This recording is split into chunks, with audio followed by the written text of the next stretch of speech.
Welcome back to the Marvel Movie Minute, a daily podcast in which we assemble to explore the films of the Marvel Cinematic Universe 1 minute at a time. In this, our 6th season, we are looking at the Avengers. I'm Andy Nelson from the Next Reel Film Podcast. And I'm Pete Wright, and finally the secret is unleashed! That's right. Today we are talking about minute 112, which begins with this all seeming horrible and ends with an important lesson in duck and cover. Back on the show today, we have Eric Deutsch. Eric, hello. Hi, I have a secret, but unfortunately I can't tell you because then all your listeners will know the secret. So I have to keep it to myself. Oh, yes. No, that's important. We're not alone. Like a real secret. Oh, this is the reason that you really picked these 2 minutes. This is Bruce finally giving his secret away. He is always angry. It is a fantastic minute. It's a fantastic character moment for him here. But I want to start all the way back at the beginning of this when we get Bruce Banner's arrival with, so this all seems horrible. And I just, going back to Tig Notaro's style, we've talked about this a lot, the style of, and it fits so perfectly in the Marvel franchise of having action, action, action, and then a hard shift to a comedy beat or that sort of thing. And this is a perfect example of that. I mean, what do you two think of this, the way that this shift to bring Bruce back into the fold works? Yeah, I don't think, Eric, have we had you talking about a Tig Notaro dialogue? I think this is your first. I mean, I was also in this that man is playing Galaga scene, but I don't. Yeah, I don't. Right. But I don't know that we specifically talked about that specifically because a lot of that was Robert Downey Jr. ad-libbing. Yeah, right. I couldn't remember if there was something in the forest that also was this way. It's very much like at the beginning when Natasha is being tortured and then suddenly the phone rings and like the dramatic music stops. Like it's a moment that I think plays really well. And this is just another example of that. I like the way that, and also I think it just helps so much that we have Mark Ruffalo just kind of in that rumpled state of his that he kind of brings to Bruce.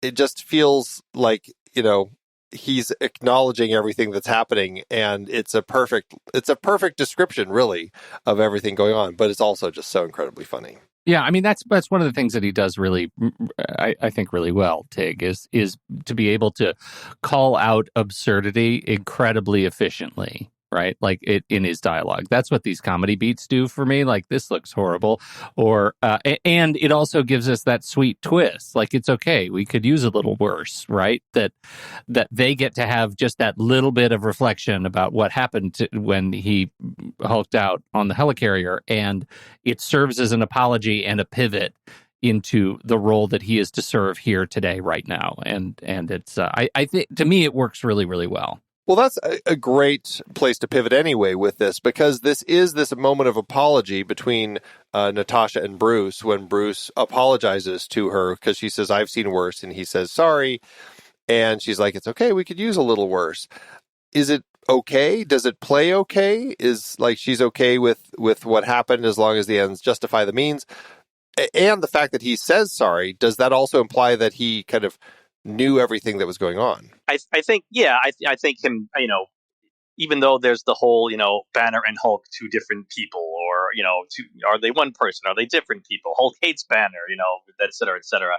It's, Banner at least taking responsibility, for, maybe we're different, but we're also the same.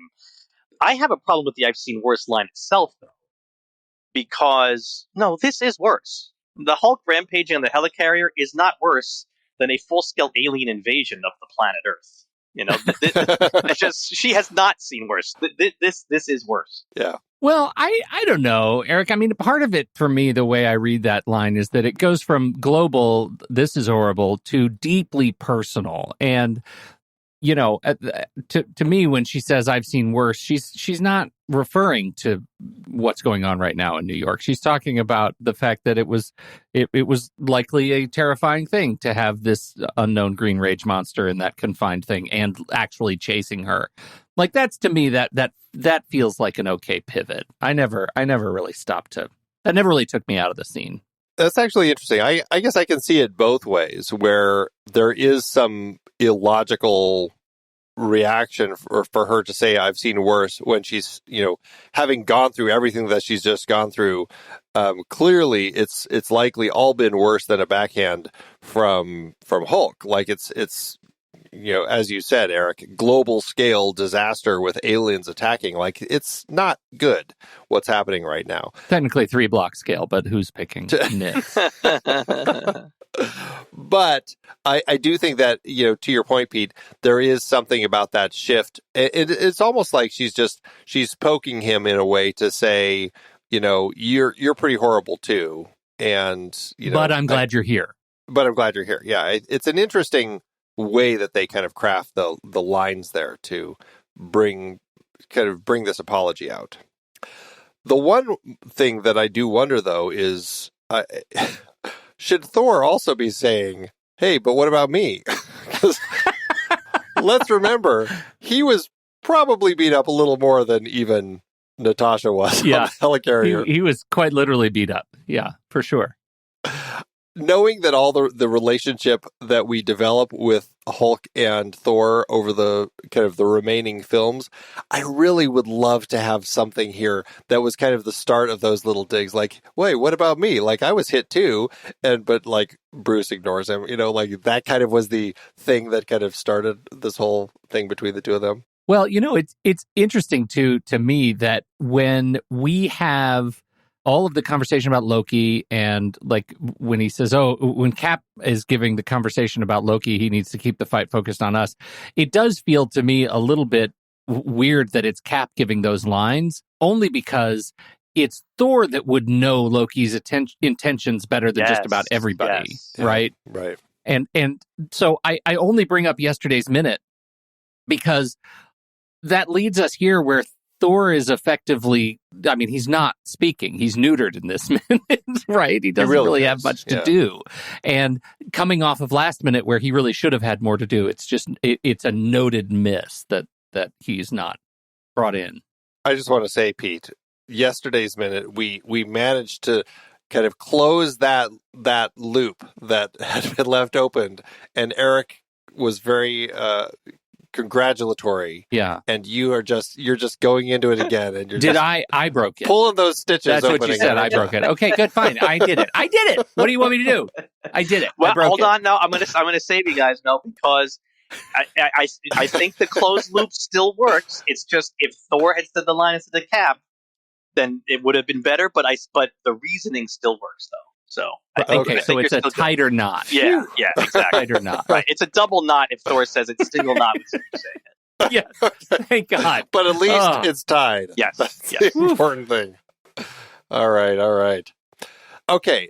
We now have Steve relaying to Tony that Bruce showed up, and Tony has kind of seemed to have this sense that this was going to happen, as Captain America said, just like you said. What is going on with that? Like, how do you read this? Was Tony just kind of like always just hoping?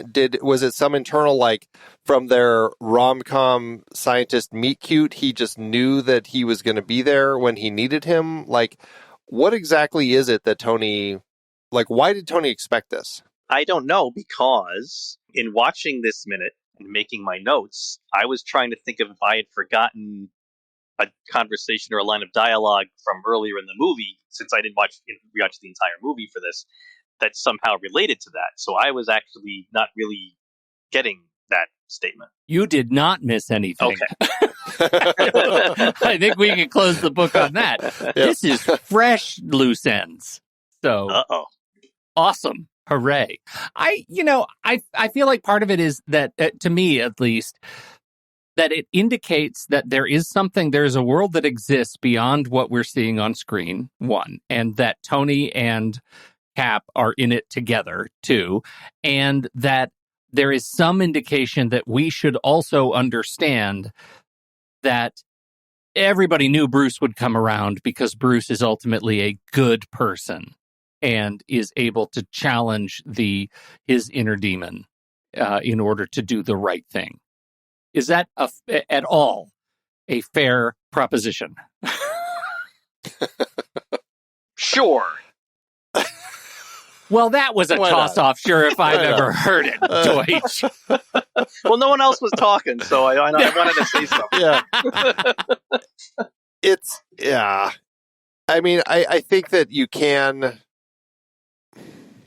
Yeah, I don't know. I just have a hard time. I guess I can see it.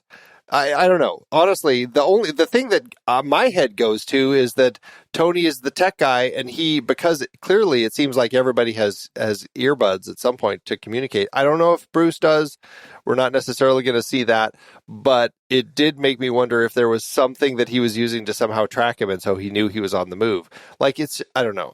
Oh yeah, I like that No Prize is trying to solve this whole thing, but it's like. I just never get it. I'm going to go get that No Prize tattooed on my arm right now. We've given out so many No Prizes this season.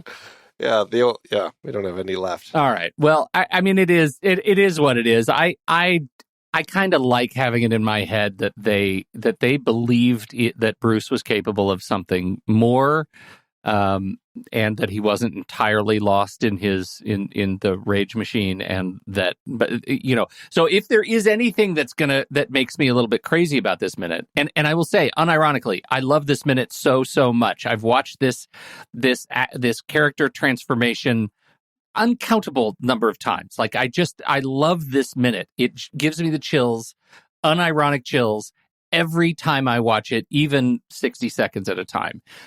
But it is, I can't stop thinking about the fact that this marks kind of is yet another data point in the march toward Hulk becoming Professor Hulk. And that character I don't appreciate as much as Crazy Hulk. And here we are. Somewhere in here, he becomes a Hulk that takes orders. And it's inevitable. I mean, I think that's the challenge, not just here in the film, but I think look at the history of Hulk through the comics. I think they are consistently going to have struggles with, well, how do we integrate him as a character if he's always this rage monster into a team? Like, how can we make that work? And so you can tell that they're constantly trying to juggle that in whatever form Hulk takes. I totally appreciate that. Eric, were you a reader of Hulk comics? I can't remember. No, I was not. I never collected his solo book. So, my knowledge of Hulk came from the big Marvel-wide limited series like Secret Wars or Infinity Gauntlet, or when he'd appear in a Spider-Man comic or something.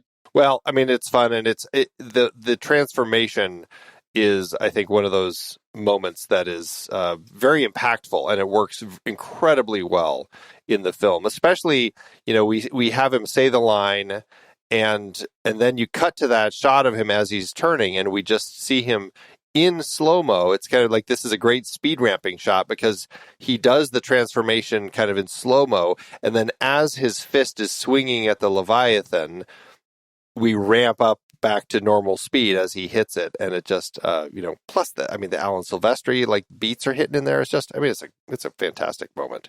Well, I think also just it's funny, right before he turns, Steve seems a little concerned that he's not actually going to turn into the Hulk.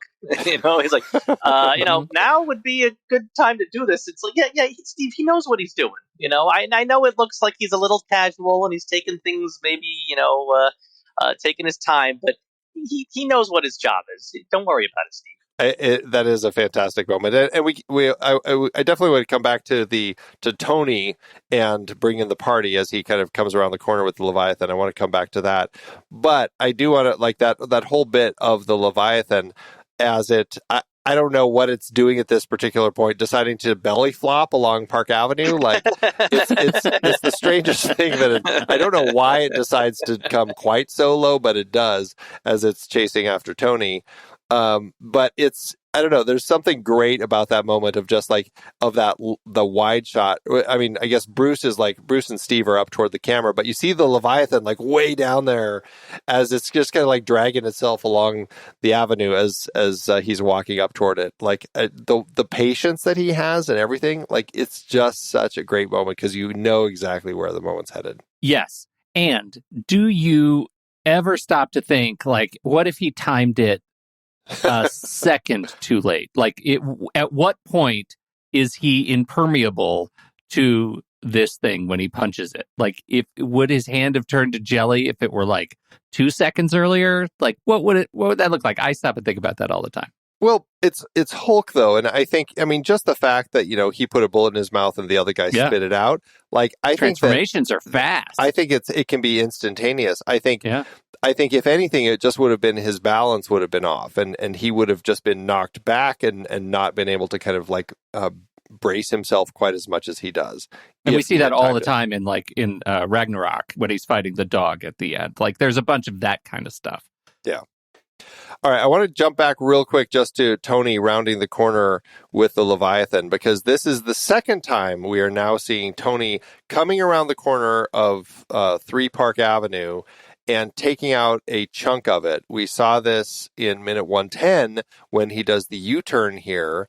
And what's interesting is that this version of the building that we have when the Leviathan kind of cuts through the corner of it is a much more accurate representation of what the building looks like than what we actually see 2 minutes ago in 110. Like, the building doesn't quite look right in that. And I think it speaks a lot to probably plate shots and, CG city renders and stuff like that, where they just had the building. I mean, it's a different angle we're looking at, but different look to the building entirely.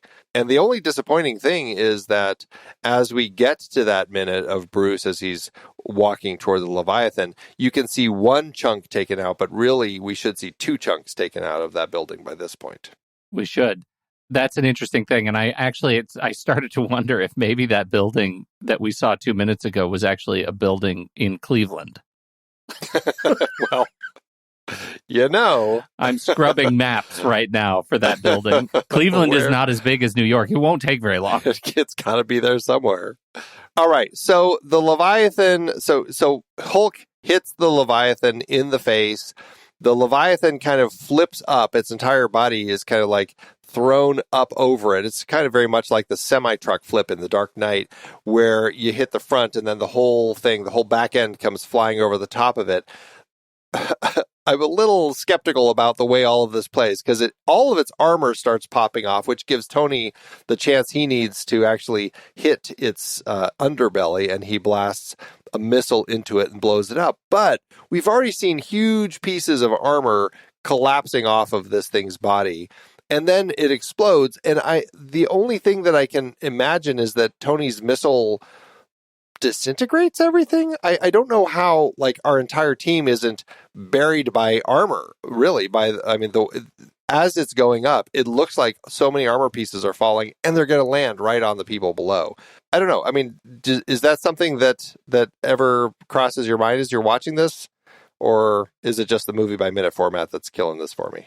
I think this is a movie by minute thing. I mean, listen, I'm guilty of it. I'm guilty of it all the time.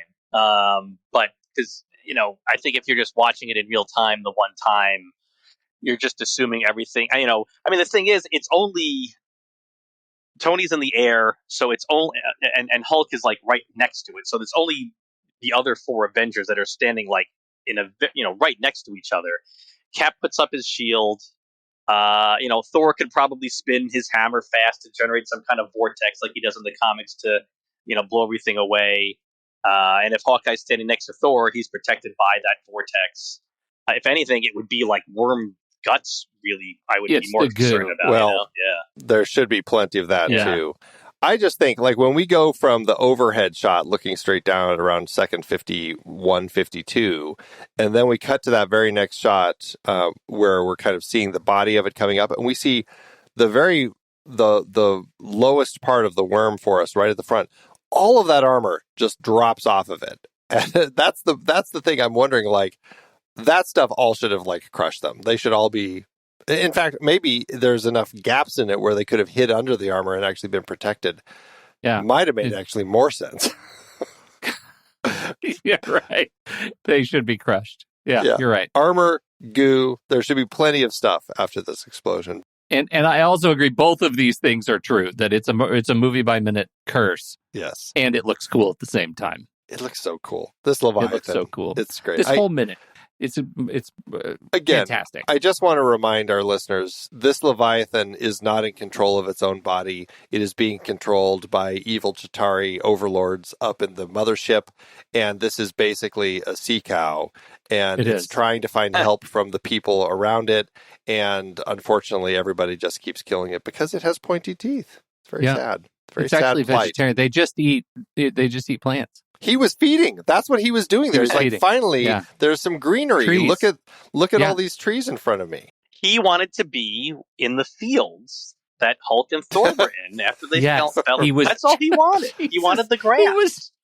He was just looking for Jersey the whole time. In fact, that explains why, like you said, why is he doing this weird belly flop so close to the ground? He's grazing. He sees the boulevard on Park Avenue is divided by bushes and trees and grass. Oh, look, it's dinner. See? Yeah, this exactly. He's much more of a blue whale cruising through the universe searching for baleen, rather through shrimp, through his little baleen. Like that's what he's doing. He's just eating his plants. That's right. We figured it out. That is. And then they kill him. Once again.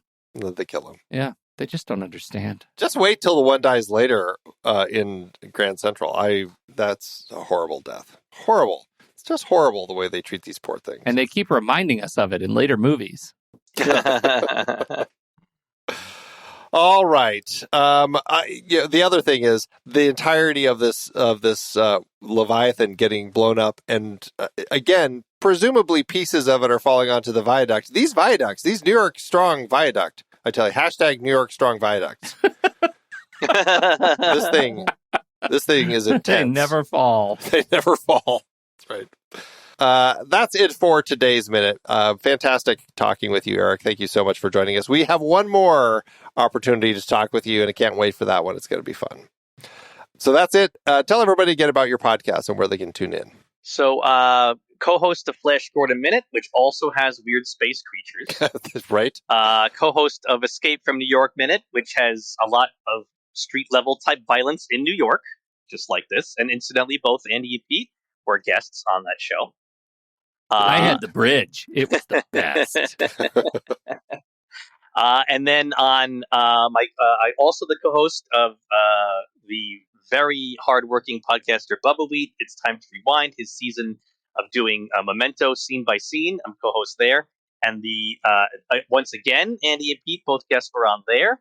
And the MCU tie-in here is that Guy Pearce is the star, who of course would go on to be in Iron Man 3. Indeed. Yes, he will. Yes. It'll be a fun season talking about him and everything going on with Iron Man. So should be fun. Well, check out all of those. Everybody will have the links in the show notes. We'll be back tomorrow with another guest for Minute 113. James Anderson and Colin Parker, in fact, the duo, are going to be joining us to talk about that one. Should be fun. So, Pete, thanks as always. If I can handle it, Andy. Hero Minute tonight and another giant Hero Minute tomorrow. Oh, my. Oh, my God. Until next time, true believers.